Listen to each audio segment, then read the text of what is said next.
Salut, c'est Tripou du clan Aveyron 12. Bonsoir à tout le monde ou bonjour, ça dépend si vous êtes du matin ou du soir. Petit résumé de la guerre précédente que nous avons gagné 67 à 65. Difficilement, je dirais même laborieusement. On va regarder trois de nos attaques, une attaque H8, une attaque H9 et une attaque H10. La première, ça va être l'attaque, c'est celle-ci, voilà, de Juju. Juju qui a fait une compo Govaog classique avec des boulistes dans son CDC. Le village était quand même assez simple. On peut pas dire que l'architecture de ce village soit digne d'un architecte de haut niveau. Voilà, donc Juju il a posé une gargouille ici pour niquer l'usine de sort noir et le canon. Et ici il a posé tout plein d'archers. Voilà. On va appuyer sur x2 parce que c'est vraiment une attaque inintéressante, si ce n'est qu'il avait plein de troupes différentes et qu'il a utilisé au bon moment les bonnes troupes. Voilà. Donc une fois qu'il aura bien dégagé le canon, il va lancer ses deux golems, il va niquer le CDC puisqu'il attaque face au CDC exprès pour le niquer avec ses sorciers. H8, je rappelle, il n'y a pas de reine. Ensuite il lance ses boulistes, ses valkyries, ça clean tout. Il n'a pas de saut, mais il n'en a pas besoin parce qu'il a bien dégagé sur les côtés. Ça c'est important pour que ses troupes aillent bien au centre. Ensuite, il va pas oublier de protéger ses Valkyries avec ses soins. Voilà, il va lancer ses cochons, voilà, puisqu'il y avait une défense qui faisait chier là-haut. Il va lancer ses cochons dessus, c'est fait pour ça les cochons. Hein. C'est fait pour aller niquer une défense qui a déjà ciblé vos troupes.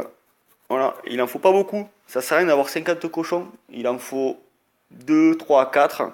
Et on les lance généralement 2 par 2 ou alors 1 ou par 3 comme vous voulez. Enfin bref.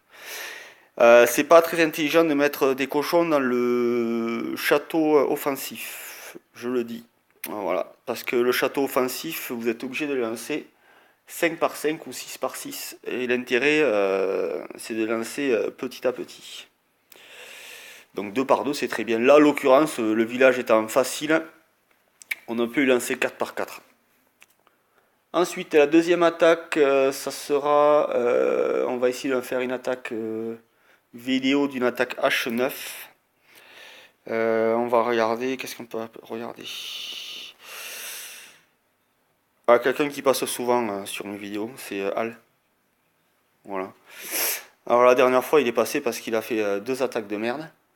Donc cette fois, il passe parce qu'il fait une belle attaque. Voilà. Donc il a fait un RG à la Valkyrie.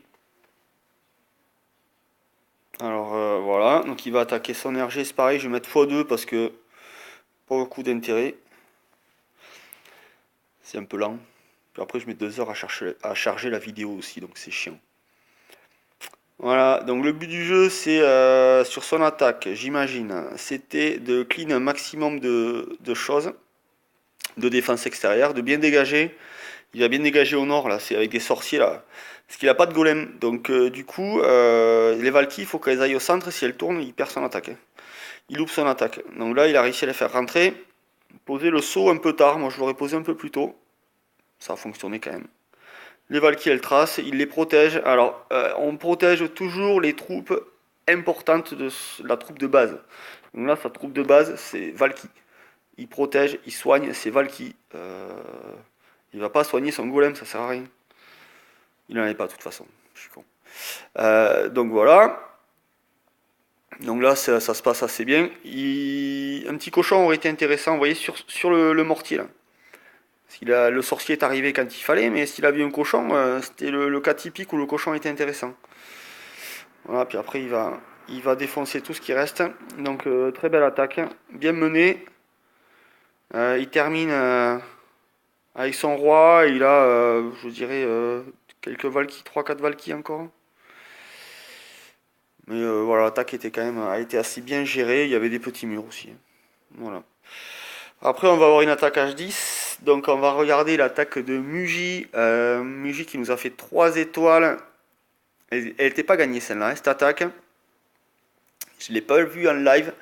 Mais si je l'avais vue en live, j'aurais dit ouh, ça pue. Et en fait, il s'en est très bien sorti. Il a super bien géré, on on va dire la difficulté qu'il a eu d'entrée. C'était le numéro 4. Le but de Muji, il s'était dit, voilà, j'ai fait une compo Valky, je vais faire sortir le CDC, je vais le buter, et après je vais lancer mes Valky au centre, et ça va tout dégommer. C'était un très bon plan. Par contre, ça a été très mal réalisé au départ. Il n'a pas bien calculé son coup. Il pensait que le cochon allait faire sortir le CDC, ce qui était assez intelligent de sa part, hein. Sauf qu'il n'a pas dû bien gérer le cercle qui entoure le CDC adverse. Et du coup, le château de clan n'est pas sorti. Donc là, on sent l'hésitation. Qu'est-ce que je vais faire?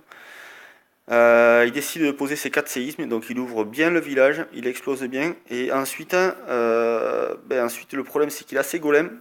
Derrière, il a uniquement des archers. Alors 7 quand même, les archers. Il lance ses Valkyries, le CDC va sortir sur les Valkyries, je pense.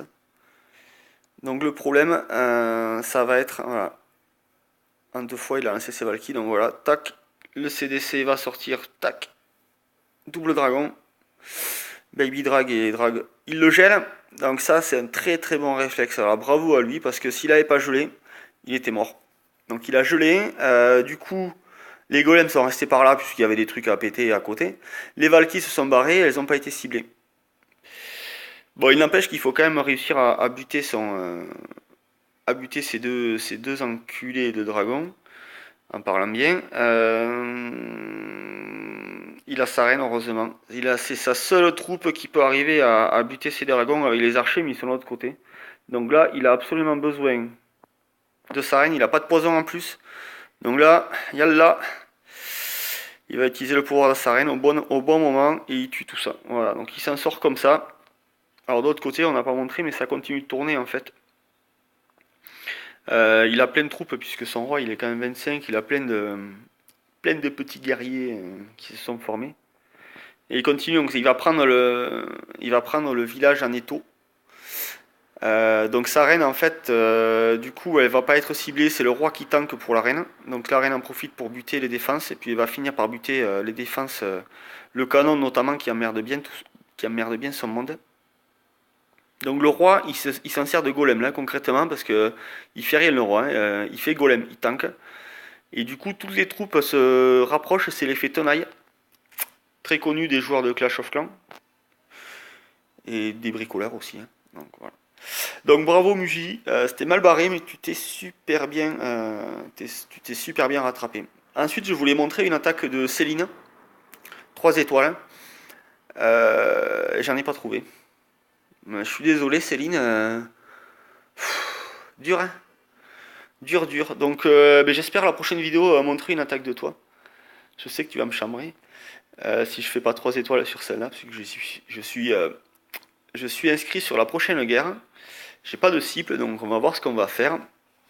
Voilà, donc bravo à tout le monde. Prochaine guerre, c'est ce soir, donc prochaine vidéo dans 2 jours. Amusez-vous bien, bonne chance, et vive l'Aveyron, vive le 12, vive Aveyron 12, et vive la Ligo. Bye bye.